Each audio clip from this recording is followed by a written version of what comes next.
사도 증인. 오늘은 일곱 제자에 대해서 말씀 전해드리겠습니다. 말씀에 보면 시몬 베드로와 디도모라 하는 도마와 갈릴리 가나 사람 다니엘과 세 베델의 아들들과 또 다른 제자 둘이 함께 있더니 시몬 베드로가 나는 물고기 잡으러 가노라 하며 저희가 우리도 함께 가겠다 하고 나가서 배에 올랐으나 이 밤에 아무것도 잡지 못했더라. 요한복음 21장 2절 3절 말씀이 되겠습니다. 여기서 디베라 바다는 갈릴리 호수의 다른 이름입니다.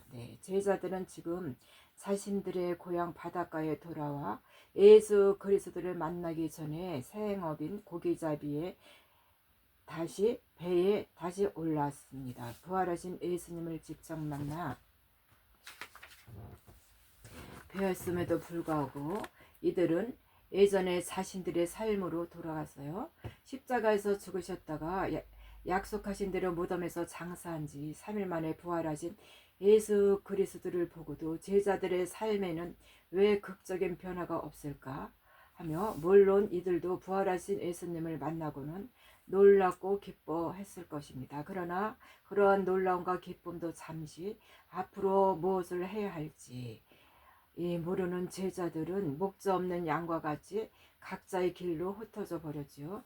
십자가 사건의 충격을 겪고 두려움과 실망 가운데 있던 제자들에게는 부활하신 예수 그리스도를 만난 기쁨과 놀라움도 그때뿐이었습니다. 예수님께서는 더 이상 예전처럼 그들과 동행하지 않으시고 가끔 나타나셔서 하나님 나라의 일들을 말씀하시지만 제자들은 온전히 이해할 수가 없었던 거예요. 부활하신 주님은 당신을 십자가에 못 박은 빌라도와 제사장들과 유대인들 앞에 나타나셔서 그들을 꾸짖거나 심판도 하시지 않았었고 왕국을 건설해서 제자들에게 고관대직의 지위를 주신 것도 아니었습니다. 오순절날 성령의 세례를 받기 전 제자들의 모습은 예전과 달라진 것이 없었어요. 권세 있는 가르침과 풍랑까지 잠잠게 하는 놀라운 권능의 예수께서 항상 그들 곁에 있을 때 제자들은 온 세상을 얻은 것까지 의기양양했고 또 초라한 행세계에 볼품은 없었지만 당대의 권세자들인 바리새인과 사두개인들과 논쟁을 일어날 때면 그들을 꿀먹은 벙어리로 만들어 버리는 예수 그리스도의 곁에서 제자들의 목과 어깨에는 힘이 들어갔을 것입니다. 병자를 고치고 죽은 자를 살리시는 주님을 보며 이 땅에 예수 그리스도의 왕국이 세워질 것을 바라보며 기대에 잔뜩 부풀어 있었던 것이었어요. 그러나 제자들의 예상과 기대와는 다르게 예수께서 무력하게 십자가에서 죽으신 것을 본 제자들은 부활하신 예수 그리스도를 보고도 그들이 처한 상황을 이해하지 못하고 마음을 확정할 수 없었던 것이에요. 성령을 받지 못한 사람의 상태는 바로 이와 같습니다. 아무리 입술로 고백하고 행위로 자신의 믿음을 세우려 한다 할지라도 성령으로 말미암지 않는 믿음은 죽은 믿음이요 죄와 시험에 힘없이 무너지게 되는 것이에요.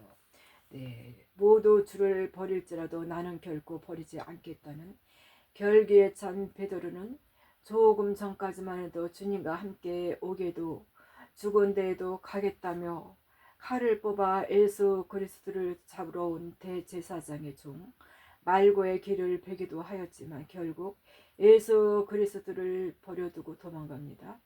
제자들의 이러한 모습은 아직 성령의 세례를 받아 새로운 피조물로 변화되기 전의 상태, 즉 율법 아래 있는 땅에 속한 자로서 두려워하는 종의 상태에 있음을 보여주는 것이에요. 그래서 이러한 연유로 예수께서는 제자들에게 당신이 떠나가는 것이 그들에게 유익이라고 말씀하시며 떠나가서 보혜사 성령을 보내실 것을 약속하셨어요.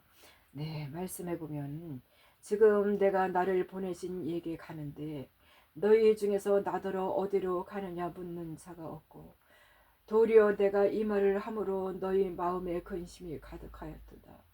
그러하나 내가 너에게 실상을 말하노니 내가 떠나가는 것이 너에게 유익이라. 내가 떠나가지 아니하면 보혜사 너에게 너에게로 오시지 아니할 것이요 가면 내가 그를 너에게 보내리라. 요한복음 16장 5절 7절 말씀. 그러나 진리의 성령이 오시면 그가 너희를 모든 진리 가운데 인도하시리니 그가 자의로 말하지 않고 오직 듣는 것을 말하시며 장래일을 너에게 알리시라. 요한복음 16장 13절.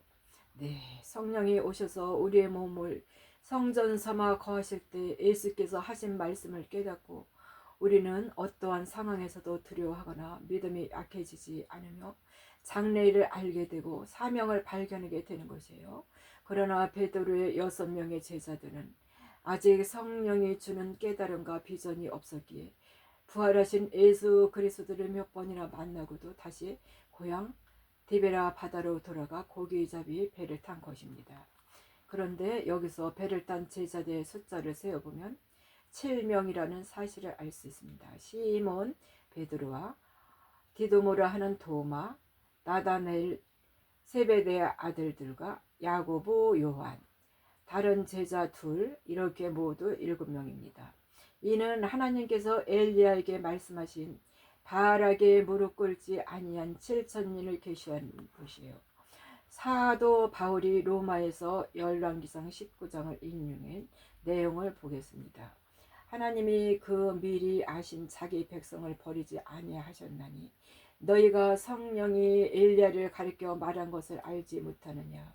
저가 이스라엘을 하나님께 송사하시되 주여 저희가 주의 선지자들을 죽였으며 주의 제단들을 헐어버렸고 나만 남았는데 내 목숨도 찾나이다 하니 저에게 하신 대답이 무엇이뇨.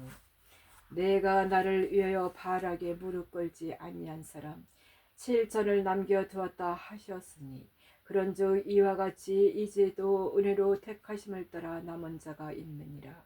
만일 은혜로 된 것이며 행위로 말미암지 않음이니 그렇지 않으면 은혜가 은혜되지 못하느니라.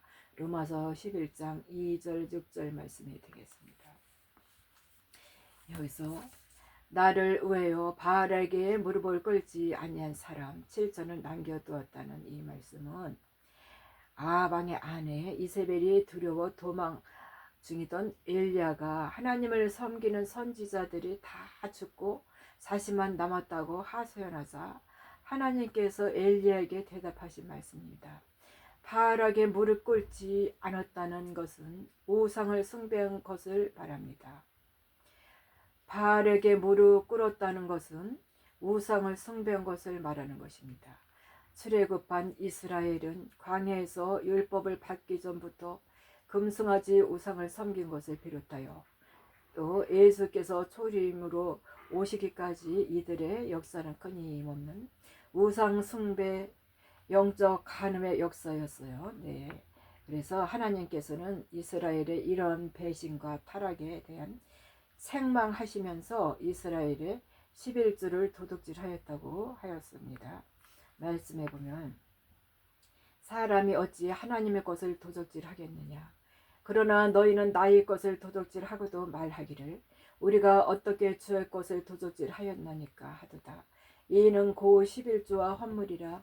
너희는 곧 온 나라가 나의 것을 도둑질하였으므로 너희가 저주를 받았느니라. 만군의 여호와가 이르노니 너희의 온전한 11조를 창고에 들여 나의 집에 양식이 있게 하고 그것으로 나를 시험하여 내가 하늘문을 열고 너에게 복을 쌓을 곳이 없도록 붙지 아니하나 보라. 말라기 3장 8절 10절 말씀입니다. 11조의 이 표면적인 의미는 백성들이 토지 소산물의 10분의 1을